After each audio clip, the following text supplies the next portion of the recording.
Hello and welcome to the Brasileirao magazine from round 27. In today's show, champions luck. Leaders Atletico Mineiro stumbled but saw rivals Flamengo waste the opportunity to close the gap. King Jonathan Caleri. Sao Paulo won the majestic derby with a goal from the Argentine superstar and moved away from the danger zone. Top 3. Fortaleza saw a strugglers Chapecoense away from home and moved up the table. Skills, goals, and the rituals that did the business. It all starts now in the Brasileirao magazine.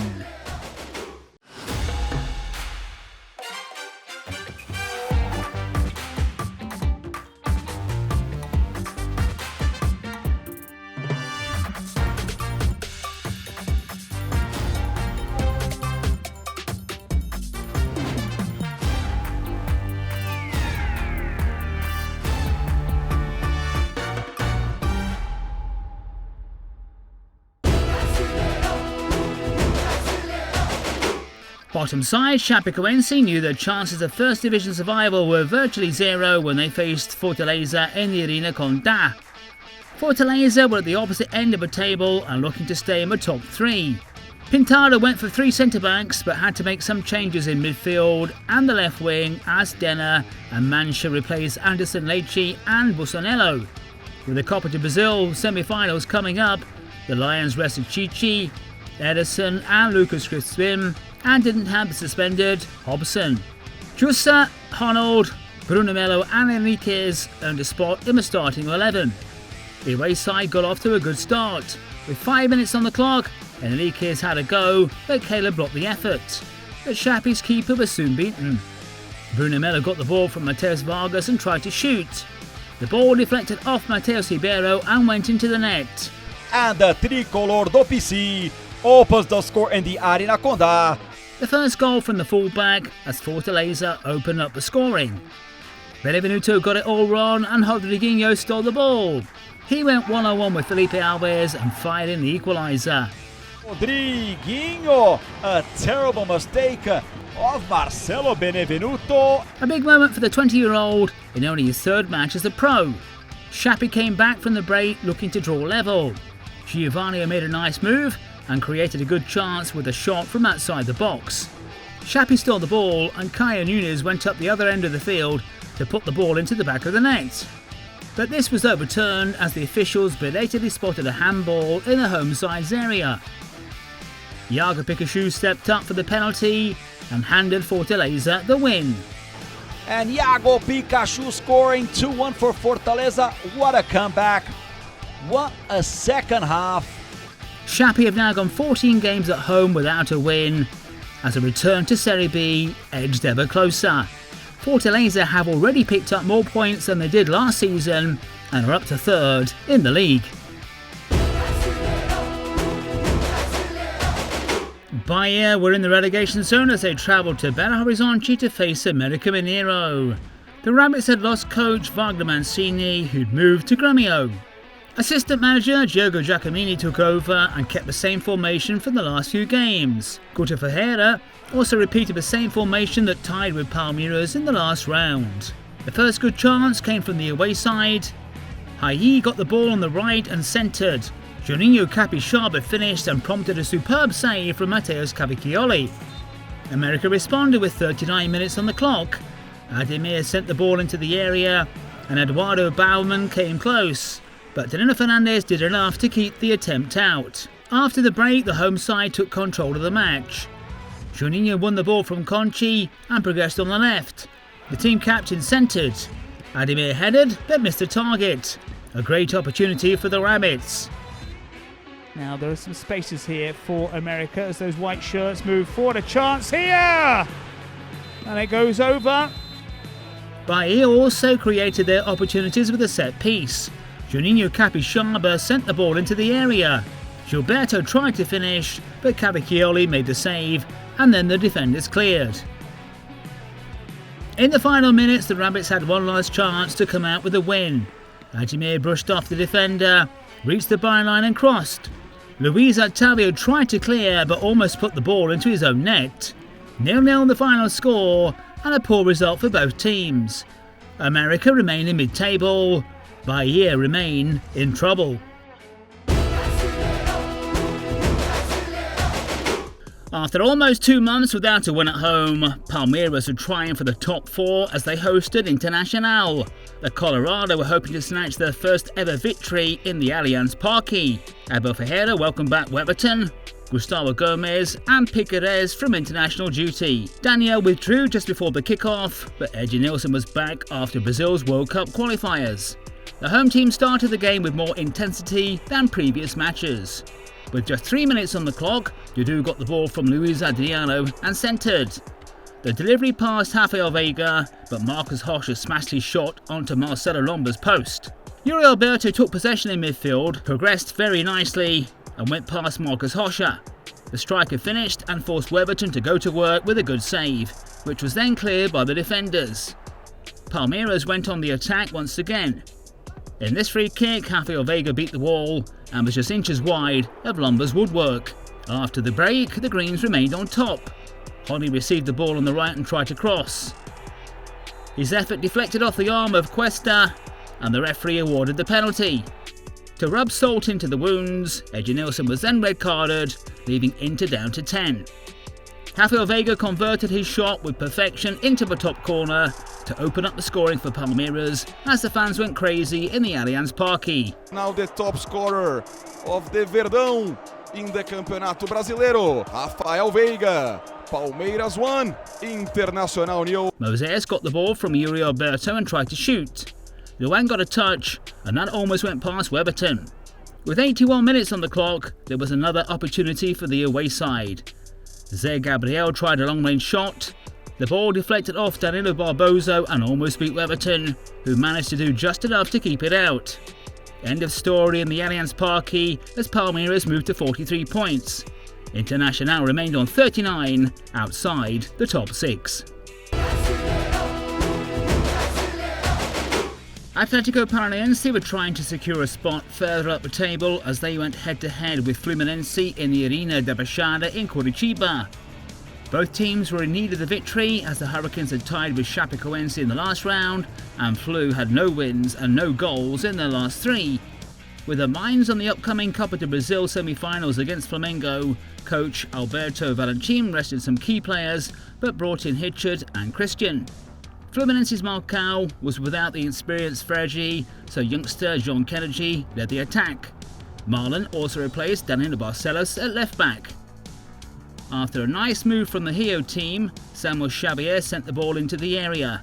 Santos misjudged it and Zievaldo knocked the ball into his own net. Unfortunate for Atletico and a terrible mistake from the Olympic champion keeper. Own goal of Zievaldo. What did you do? Fluminense 1, Atletico Paranaense 0. Looking to draw level, the Hurricanes went on the attack. Pedrinho sent it to Bizzoli, who played the target man for Pedro Rocha. He forced Marcos Felipe into a brilliant save. Most important save of the match so far for Marcos Felipe, number 01. In the second half, Flu came back the stronger of the two, and defensive midfielder Andre had the first attempt on Atletico's goal. Near the end, Pedro Rocha missed a huge chance. Kelvin crossed into the box, but the forward headed off target. A great result for Fluminense away from home and their first win in 3 rounds. 3 losses in the last 5 for Atletico left the fans distinctly unimpressed. In a 6-pointer at the bottom end of the table, Gremio locked horns with Juventude in Porto Alegre. The home team was second to last going into the game with no wins in 5. Juve had no wins in 4. To make matters worse, both teams were without their first-choice strikers as Miguel Borja and Ricardo Bueno were injured. But Gremio's biggest hope was on the bench. Wagner Mancini had just abandoned América Mineiro and was making his debut in charge of the tricolor. Despite the pressure and some difficulties up front, the two teams eventually produced a great match. Gian Pieri recovered the ball after a cross from Douglas Costa and sent it into the box. Alisson finished, but the keeper pulled off a nice save. Douglas Costa, though, popped up to guide the ball into the net. 1-0 Gremio. Douglas Friedrich did an amazing save, but the ball ended up on the head of Douglas Costa, the international, putting the ball inside of the net. The tricolor hardly gave any time for the commentator to get his breath before they scored a second. Alisson finished from outside the box, prompting another save by Douglas, but he could only push it to the feet of Diego Souza, who scored on the follow-up. After the break, Alisson shot from a long way out, and the keeper pulled off yet another brilliant save to prevent the third.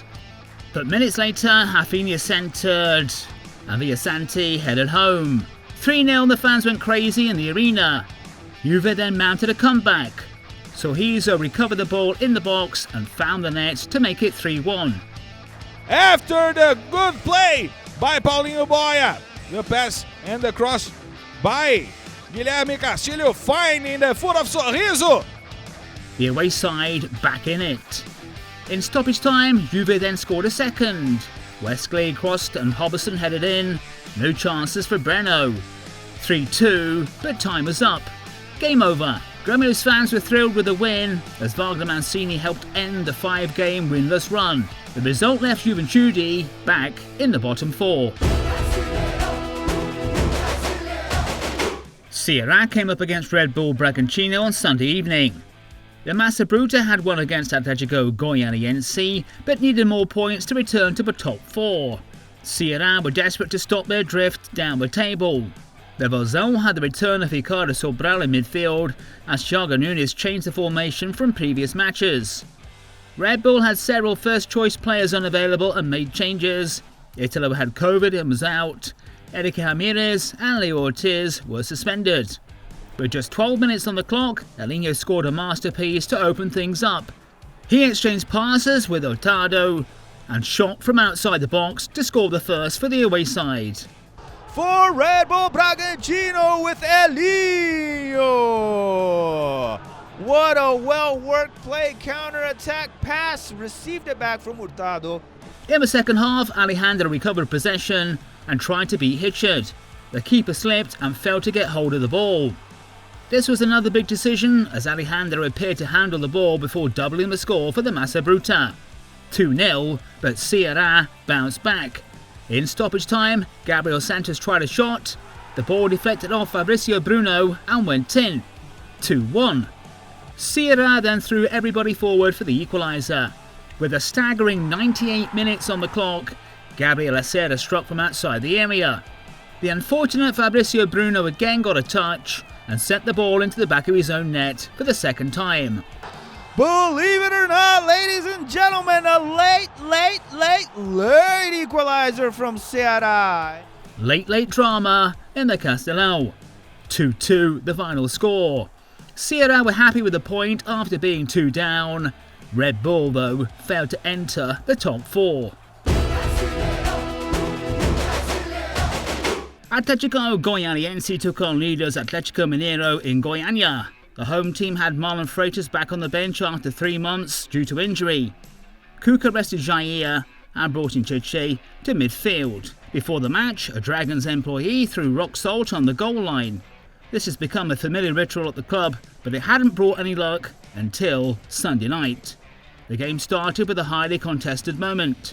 Nacho Fernandes centred the ball and hit the arm of Baralhas. Rafael Klaus took his time, but in the end there was no penalty.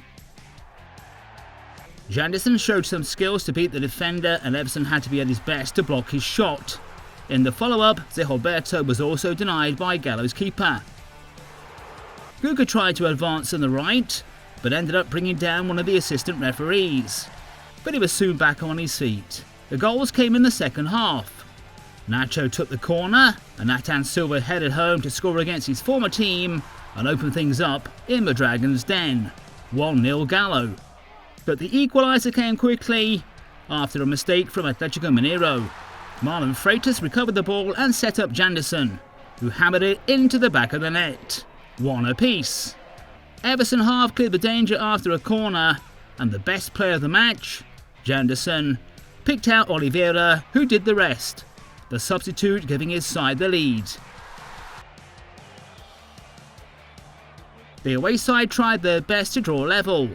With 94 minutes on the clock, Dylan Barreiro fired his shot into the stands, much to the joy of the fans. Game over as Atletico Goianiense picked up their first win at home after 4 months. Galo's 18-match unbeaten run was over.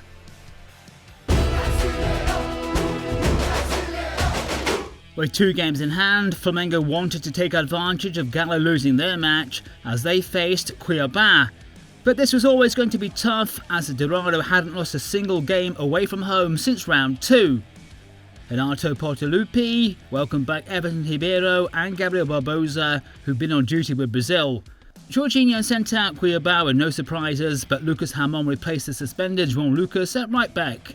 Before the match, Diego Alves received a tribute for reaching his 200th game for Flamengo. A big day for the keeper. As expected, the black and red started putting on the pressure, while Cuiabá focused on defending. Mateuzinho exchanged passes with Gabi, but Alan Imperiur tried to clear. Michael got the follow-up inside the box and found the net. But the referee went to VAR, and after a long check ruled out the goal as Mateuzinho was adjudged to have been offside. There was still time for Cuiabá to strike before the break. Clayson received on the left and centred. Carmelo won the contest against William Morel, and Bruno Viana almost put it past his own keeper. After the break, there was no change as Flamengo were having trouble up front, and Cuiabá sat tight in defence. On the 65th minute, Gabriel set up the counter-attack and found Michael on the left. The winger brushed off a defender and released the thunderbolt just inches wide of Volta. And when the shots were on target, Flamengo couldn't beat the keeper, who was in top form. Volta made 1, 2, and 3 big saves to keep the hosts at bay. The fans had expected the win in the Maracanã, but the defending champions failed to get the breakthrough. Flamengo were unable to take full advantage of Galo's defeat and now sit 10 points behind the leaders, but with 2 games in hand. Cuiabá are unbeaten in 4 and have a place in the Libertadores in their sights. Sport against Santos was a tense match in the Arena Pernambuco, with both teams in a direct battle to escape relegation. The stakes were high as a win would have taken Sport above Santos in the table. Even though this was a huge game, Gustavo Florentin decided to rest Hernanes and replace him with Luciano Juba. For Santos, Carrillo sent out the team with Haniel, replacing Leo Batista, and keeper Jandré making his debut in goal.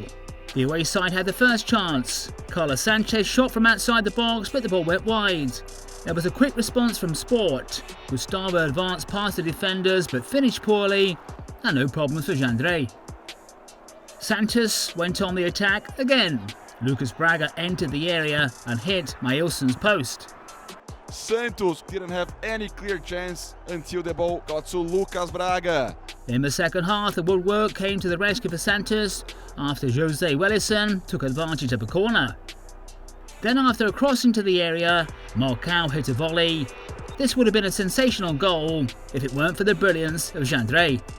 In the best opportunity of the game, Michael moved forward before going one-on-one with the Santos keeper. He once again came to the rescue with this piece of magic. Goalless in Recife. A terrible result for Sport, who saw a chance to climb out of the relegation zone disappear. Santos stayed in trouble, but the point away from home has brought them a little bit of respite. There's nothing like 2 arch enemies going head-to-head to wrap up a round. Sao Paulo locked horns with Corinthians in the Morumbi for another battle in the majestic derby. Apart from the suspended Miranda and the injured Rigoni, Rogério Ceni's team were at full strength. Silvino's biggest problem was that William is out for a month. The game got off to a lightning start. Luciano received a beautiful pass from Benitez inside the area and found the net.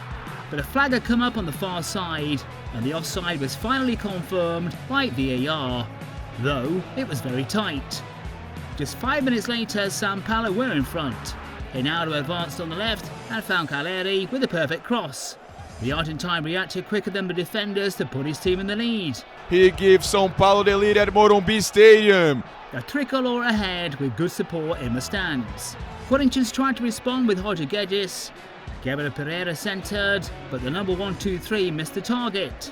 Ronaldo took the throw in and sent it in the area. Igor Gomez then made space for himself and centred with Chico Rabona. Cassio got a touch and Corinthians cleared the danger. Renato Augusto combined with Giuliano in what looked like a promising move that came to nothing. Renato Augusto then blazed over. Igor Gomez decided to have a pop from outside the area and came close to testing Cassio. On the 40th minute mark, Piqueros made a beautiful solo move, but was then stopped by Lisiero. The pair got into a tussle, which then escalated into a bit of a melee. At the end of it, João Victor and Lisiero went into the book. In the second half, Renato Augusto received a great cross and headed at goal. Thiago Volpi made a good save and Orihuela finished the job. Next, Luciano hit a fantastic shot that deserved a goal, but he was denied by the post. A brilliant effort from the number 11. What an effort by Luciano. Right at the end, the Sao Paulo fans had their hearts in their mouths when Thiago Volpi got into trouble as the ball was lobbed into the area. But Mantuan couldn't control it, and Corinthians' last opportunity went begging. End of story in the Morumbi. Rogério Ceni picked up his first win as a new coach, and Sao Paulo put a little bit of distance between themselves and the bottom four. No wins in the Morumbi since 2017 for the Musketeers, and more points dropped in their battle to secure a place in the Libertadores.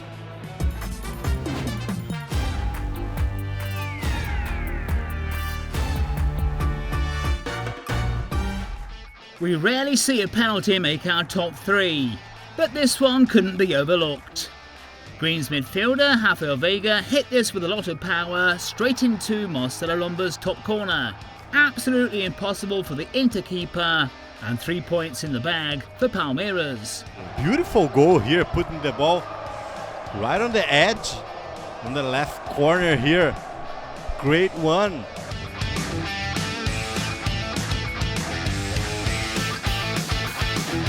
Our number 2 choice was scored with what the Brazilians call a peixinho, or little fish. It's Gremio's goal!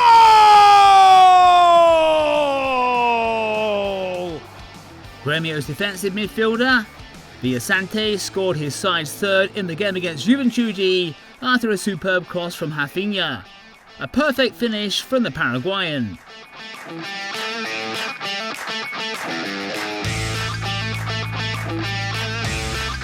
But in first place is a brilliant team effort. Sierra made a mistake and Red Bull Bragantino recovered the ball in an excellent position. Alinho exchanged passes with Jean Hurtado before firing home.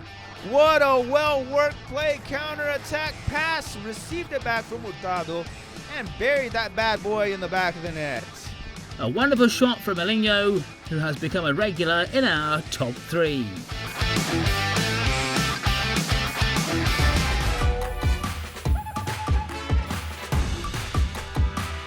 The award for the best save of round 27 goes to Fluminense's Marcus Felipe. Atletico's Pedro Rocha entered the area, got clear of the defenders and aimed for the left corner. A spectacular save that earned him a place in our magazine for the best save of round 27 in the Brasileirao Açaí.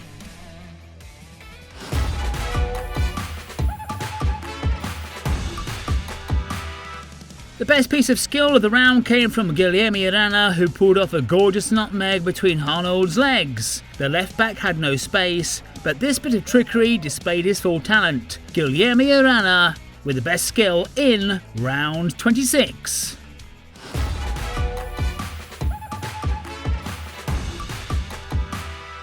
Let's take a look at the players and the manager who stood out for us in round 27.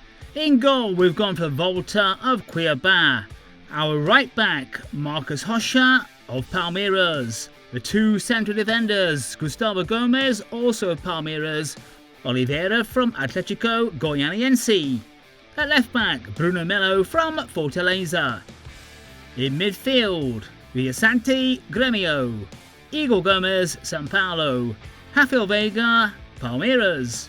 Our 3-pronged attack includes Janderson from Atletico Goianiense, Douglas Costa of Gremio, and Caleri from Sao Paulo. Our manager in this round is Wagner Mancini of Gremio.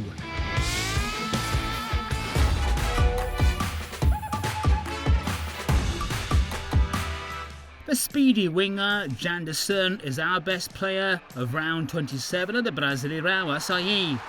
He managed an assist and also scored a goal in the come-from-behind win over leaders Atletico Mineiro. As well as being the key man in the Dragons' victory, the number 7 also deserved an award for his stylish celebration. Great stuff from Janderson, winner of the award for the round's best player.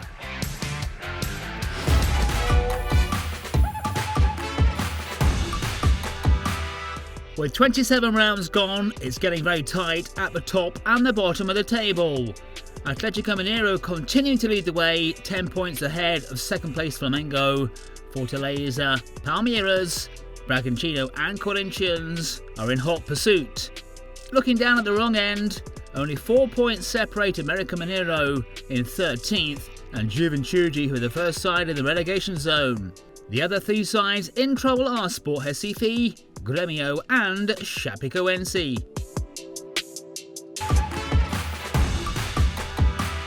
A new commander. Gremio have announced Wagner Mancini as their new coach. Mancini jumped ship from América Mineiro to pen a deal with Gremio until the end of 2022. Mancini takes over from Filipao, who left the team from Rio Grande do Sul in the relegation zone. The new manager got off to a great start, beating Juventude in an important 6-pointer. About to leave. Internacional might lose coach Diego Aguirre at the end of the Brasileirao. The Uruguayan is being linked with a job in charge of his country. Current Uruguay coach Oscar Tabares is set to step down in 2022. Will Aguirre swap the Reds for La Celeste? We'll find out at the end of the year. Juventude have fired coach Marquinhos Santos after a run of poor results. But Santos didn't stay unemployed for too long as he signed for América Mineiro, who were in the market for a new coach.